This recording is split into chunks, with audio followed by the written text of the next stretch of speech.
السلام عليكم ورحمة الله وبركاته. ازيكم يا حلوين؟ عاملين ايه؟ يا رب تكونوا بخير. النهاردة هنعمل الفتة. كل سنة وانتم طيبين. انا عارفة اتأخرت عليكم شوية بس معلش. انا عملتها متأخر النهاردة. هنجيب بقى حلة ومعانا كيلو لحمة شمبري وكيلو لحمة ضاني. انا بحب اعمل الشوربة لحمة ضاني ولحمة شمبري على بعض. هنديها صدمة كده علشان نقفل الأنسجة بتاعتها. تمام قوي. زي ما انتي شايفة كده الحلة بتاعتنا حطيناها على النار، سيبناها تسخن خالص من غير أي مواد دهنية، وحطينا اللحمة بتاعتنا وهنديها تقليبة كده علشان تقفل الأنسجة وتحتفظ بكل الفيتامينات بتاعتها. تمام. افضلي بقى قلبي فيها لغاية ما اللون يتغير خالص وتحسيها خلاص كده، يعني لون بقى زي ما تكون مستوية. بس طبعا هي أخدت يدوبك صدمة. أهو هوريكي اللون، شايفين؟ بعد كده مية سخنة، مية مغلية كويس جدا. اوعي تحطي عليها مية باردة، مية باردة هتاخد معاكي سوا كتير جدا. الحركة بتاعة اللحمة لما بتاخد صدمة دي ما بتاخدش أي سوا. معانا بقى بصلة. أنا مش بحط أي حاجة خالص، ولا طماطم ولا جزر ولا أي حاجة من اللي بتتحط. الشوربة بالذات أنا بعملها بطريقة أمي، الطريقة القديمة خالص. ورق لورا، بصل، حبهان، مستكة، بس غير كده مش بحط أي حاجة تانية. بصراحة مش بحب الشوربة كده، بتبقى طعم اللحمة إذا كان فيها لحمة، أو طعم الفراخ إذا كانت برضو شوربة فراخ. ما بحبش أي حاجة تغطي على طعمها. بس كده.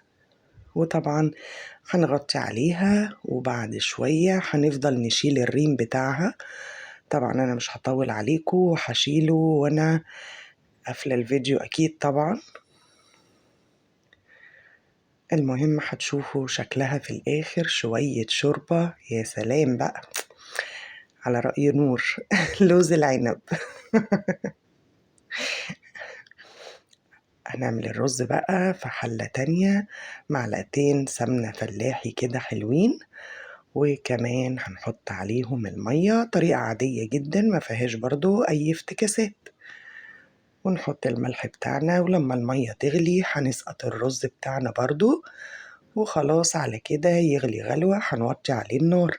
وفي نفس الوقت هنجيب طاسة ومعلقة سمنة برضو بلدي، ونحط فيها معلقة توم كبيرة جدا ونحمرها. وبعد كده شوية ملح وشوية فلفل اسود وكمان شوية خل، وكده خلصنا من الخل والثوم اللي هنرشه على الفتة.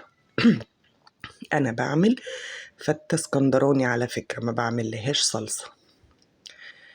هنقطع بقى العيش بتاعنا، قطعيه زي ما تحبي. عايزة عيش ناشف براحتك خالص. أنا بحب أحمره، بس طبعا أنا هجرب معاكم النهاردة ولأول مرة العيش هحمصه في الاير فراير. بصراحة لسه جايباها جديدة، بس لسه منزلت لهاش ولا فيديو علشان كنت بجربها طبعا. لان لسه ما استعملتهاش كنت خالص. هنقطعنا العيش بتاعنا وهندهن كده دهنة خفيفة جدا بالزيت بتاعنا. برضو لسه ما اشتريتش بخاخة، فبندهنها بالفرشة. كل ده تجربة يا جماعة، أجرب بس وبعد كده هنزل لكم فيديوهات عليها إن شاء الله. بس كده يا ستي، هي مش بتاخد 5 دقايق في الاير فراير وهتشوفي منظر العيش دلوقتي جميل جدا. طبعا أنا كالعادة يعني أنا طبيعتي بحمره في الزيت أو في حتة سمنة كده، بفضل أشوح فيه. بس ده هيبقى يعني أول مرة أعملها. صحية جدا جدا، ما فيهاش إدام كتير خالص ولا دهون كتيرة. آه. بصوا شكله، هديله تقليبة برضو وادخله كمان شوية.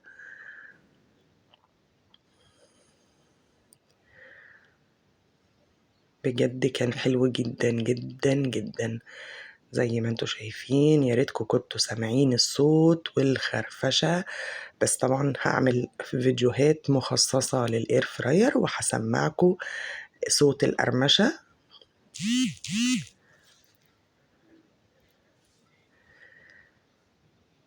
نجيب بقى الخل والثوم بتاعنا وهنسقسق كده العيش بتاعنا علشان يبقى شارب من الخل والثوم.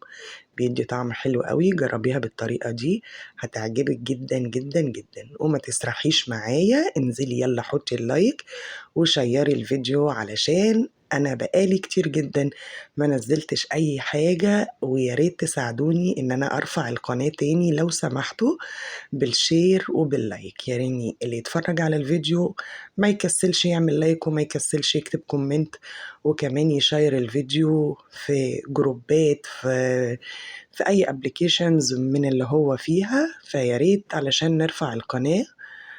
وبشكركم جدا وانا عارفاكم هتشيروه وهترفعوا معايا القناة وهترفعوا المشاهدات، وهتجربوا كمان الفتة بالطريقة دي هتعجبكم جدا جدا جدا. يلا حطينا العيش وحطينا عليه الخل والثوم، وكمان حطينا الرز بتاعنا وحطينا عليه الشوربة بس مش كتير. تمام كده. نرش بقى رشة فلفل اسود، وكمان بعد كده نحط الخل والثوم بتاعنا.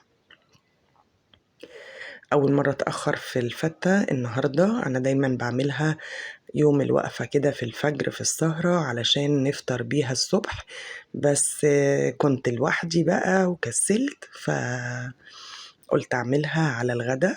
وفعلا كمان اتغدينا متأخر جدا، فقلت أنزلها لكم على طول. يعني والله أول فيديو أعمله وأصوره وبعد ما أتغدى أظبطه المونتاج بتاعه وأصور كله ولا مش أصور، هو أظبطه وأسجل الصوت بسرعة بسرعة علشان أنزله لكم النهاردة.